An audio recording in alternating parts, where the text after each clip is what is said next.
খুশবু, কি খবর? আজকাল তোমাকে ক্লাসে দেখি না তেমন। আরে মরিয়ম, ক্লাসে ঠিকমতো আসতে পারছি না।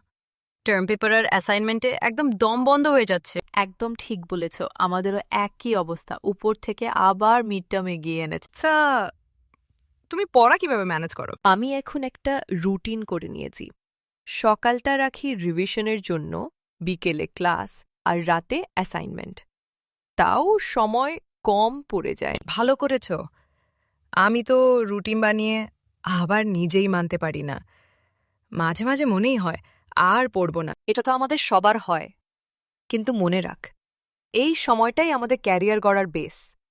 আরেকটু কষ্ট করলেই ফল পাবো ইনশাআল্লাহ। তুই ঠিক বলেছিস। আমি আসলে একটু হতাশ হয়ে পড়ছিলাম। এত চাপ, তার উপর বাসা থেকেও দায়িত্ব। আমি বুঝি রে, আমি নিজেও বাসায় কাজ করি, পড়াও চালাই।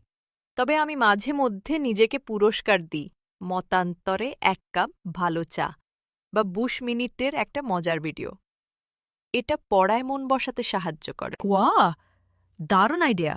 আমি আজ থেকে ট্রাই করব। আর হ্যাঁ, কোনো টপিক বুঝতে না পারলে আমাকে বলবি।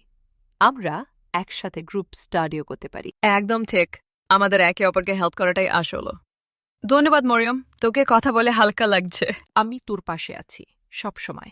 ইনশাআল্লাহ আমরা দুজনেই একদিন ভালো রেজাল্ট করব।